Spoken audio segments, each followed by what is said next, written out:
На сегодняшний день наступила весна, прошла наконец-таки зима, но тем не менее мы сталкиваемся на сегодняшний день с таким явлением, как возникновение различных респираторных заболеваний. Особенно участились жалобы надсадного коклюшеподобного кашля, который не вылечивается на протяжении 2–3 недель и даже 2–3 месяцев, несмотря на прием различных отхаркивающих препаратов, использование медикаментов и так далее. И поэтому я хочу сегодня рассказать, как же все-таки эффективно лечить и эффективно бороться вот с таким трудноизлечивающим кашлем. Ну, во-первых, чем все-таки вызывается такой кашель?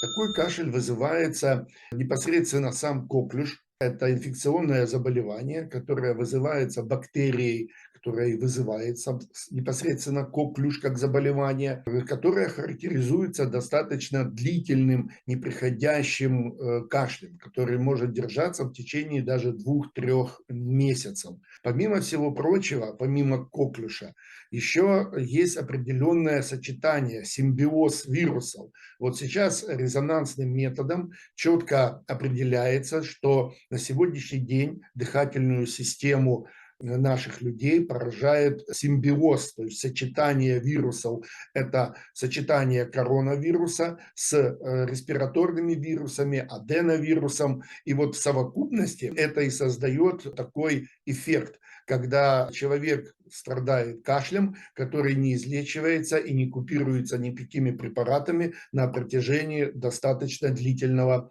времени. Итак, как же бороться с этим кашлем? Конечно, мы с вами прибегнем к народным методам, которые доступны, просты, и в домашних условиях вы можете их вполне эффективно использовать. Значит, прежде всего, мы начнем с самого главного рецепта, который я вам хочу рассказать. Мы берем грамм 300 молока. Если вы не переносите лактозу, тогда вы используете безлактозное молоко. Если вы не переносите молочные продукты вообще, значит, вы используете молоко соевое, миндальное, овсяное, рисовое молоко. Ну, если же вы используете и переносите молоко, значит, можете брать обычное молоко или, например, безлактозное молоко. Наливаете 300 мл молока или в мисочку, потому что вам понадобится ее поставить на печечку. Берете средних размеров луковицу, очищаете и нарезаете на кубики. В молоко помещаете лук, вскипячиваете эту смесь. Как только она начинает закипать, вы снимаете с огня или с плиты молочко, процеживаете на ситечко, то есть этот лук нужно отцедить и выкинуть, он вам не нужен. Значит, в горячую уже молочно-луковую смесь вы добавляете 1/5 чайной ложечки пищевой соды. Немножко, буквально на кончике чайной ложки этого достаточно вполне. А также добавляете чайную ложку какао и чайную ложечку меда.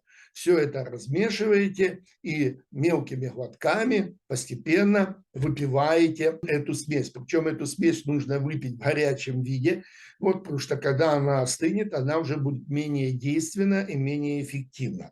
Вот почему я часто рекомендую к этой смеси добавлять, например, мед и какао. Дело в том, что сами по себе какао, масло какао также является эффективным средством для устранения кашля и разжижения мокроты. Ну и помимо всего прочего, мед тоже обладает противовоспалительными свойствами и также способствует удалению мокроты и прекращению такого сухого надсадного кашля. Но дело в том, что смесь лука с молоком и сода, они дают такой очень неприятный вкус, то есть достаточно невкусная смесь. Поэтому, чтобы вот эти невкусности как-то сгладить, значит, я и советую использовать еще дополнительно вот какао и мед. Тогда это достаточно уже более вкусная смесь, которая легко выпивается. И вот это сочетание этого рецепта дает прекрасный результат, значит, который оказывает и противовоспалительный эффект, потому что что происходит при таком кашле? Происходит раздражение слизистой бронхов, особенно раздражение мерцательного эпителия бронхов. И вот эти вот воспалительные изменения слизистой и изменения мерцательного эпителия и создает вот такой сухой досадный кашель, который долго не проходит, который может быть даже приступообразный и достаточно изнурять и беспокоить любого человека, и ребенка, и взрослого, соответственно. Для детей этот рецепт тоже можно использовать, но детям уже мы используем не 300 грамм молока, а достаточно там 100-150 граммов молока.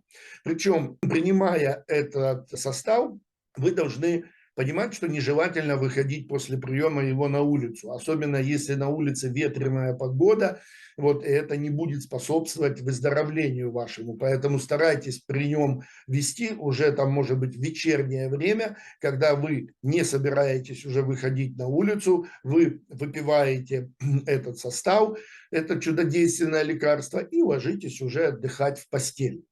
Следующий рецепт с медикаментозных препаратов. Сегодня огромное количество различных там сиропов, отхаркивающих препаратов. Но я рекомендую использовать так называемый АЦЦ, ацетилцистеин. Это протеолитический фермент, который способствует как раз вот отхождению мокроты. Соответственно, помимо всего прочего, ацетилцистеин – это еще и антиоксидант, который улучшает в какой-то мере антиоксидантный состав и действия нашего организма. Поэтому есть возрастная дозировка, это шипучие таблеточки. Вы можете взять в аптечной сети и использовать его, например, 1 раз в день. Но все равно это медикаментозный препарат, а наша сегодня задача рассказать вам о народных методах. Вот. Значит, какие еще народные методы я рекомендую использовать для лечения сухого, долго не приходящего или коклюшеподобного кашля? Ну, конечно, это травы.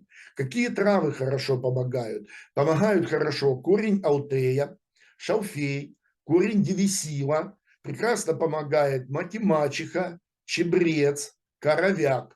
Это можно использовать как чай. Вы можете даже сделать мною перечисленную смесь, взять в равных количествах, и на кружку, например, те же 300 грамм воды, вы берете чайную ложку этой сухой смеси, заливаете 300 миллилитров кипятка, даете настояться минут 10-15, и также можете выпивать это в горячем виде. Вот травяные эти составы вы можете пить 2-3 раза в день. Очень неплохо себя зарекомендовал следующий рецепт. Берете литр воды, 25 граммов багульника и 15 грамм крапивы. Завариваете кипятком, даете настояться уже в течение 2-3 часов, процеживаете и принимаете по 1/4 стакана 5 раз в день.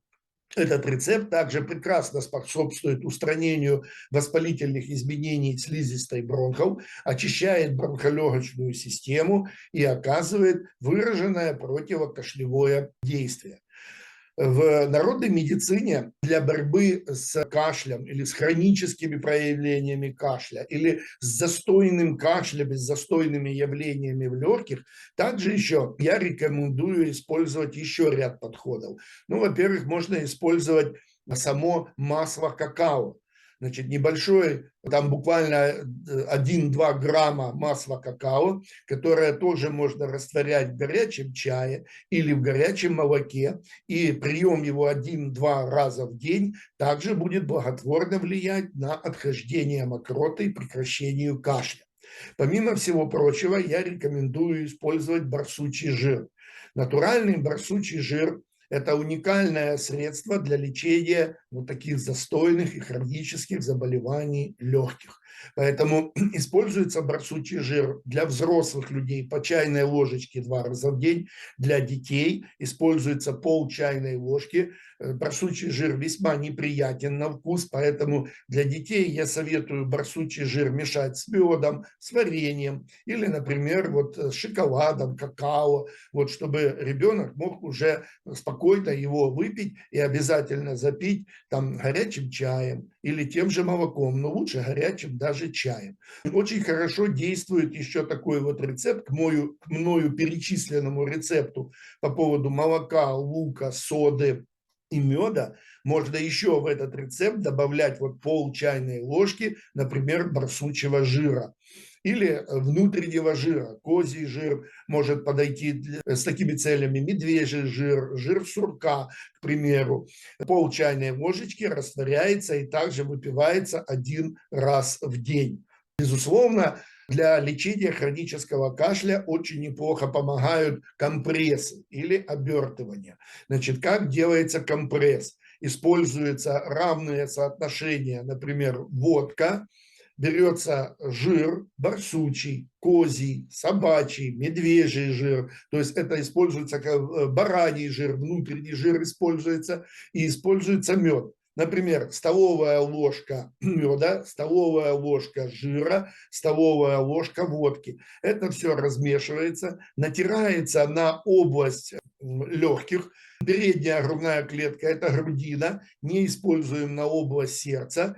И задняя поверхность спины – это как раз лопаточки, межлопаточные области, ребра. Вот, растирается и укутывается, например, вот теплым полотенцем, или же иногда его смачивают в водичке, но лучше не смачивать в теплой воде, а просто обмотать свою грудную клетку теплым там махровым полотенцем, например, и сверху еще укутаться. Такую процедуру можно проводить в течение 30-40 минут. Затем снять компресс, вот взять уже теплую, даже горячую водичку, смочить полотенце, отжать, тщательно вытереть этот состав с кожи, убрать его и, соответственно, тепло одеться и укутаться, лечь в постель.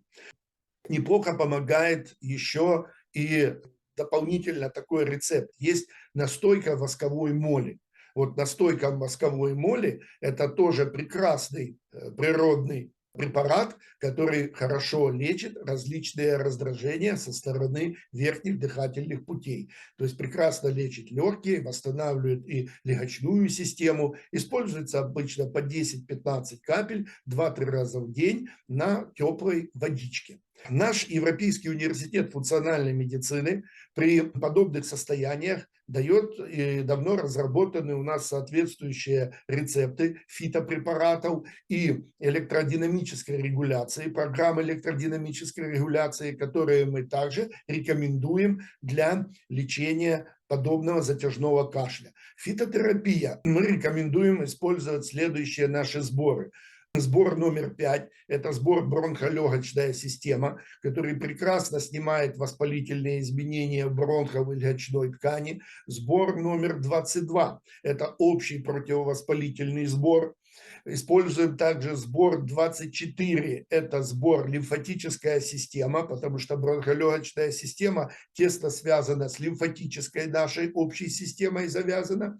Используем сбор номер 34, это сбор укрепляющий иммунную систему. Этот сбор оказывает противовирусное и противобактериальное действие, то есть он будет еще и нейтрализовать влияние соответствующих бактерий и вирусов, которые и провоцируют, собственно говоря, подобные изменения. Прибор Parkis Medicus.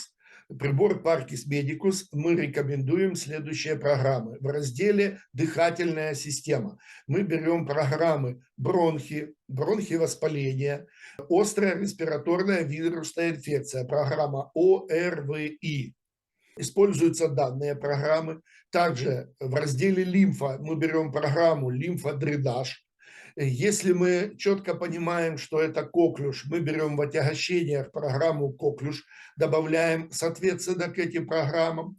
В разделе иммунная система мы берем программу адаптация и программа восстановления иммунитета. Если идет острый период заболевания с температурой, с проявлением интоксикации, тогда мы рекомендуем добавить программу «Скорая помощь». Если нет температуры, нет симптомов интоксикации, тогда данную программу использовать не нужно.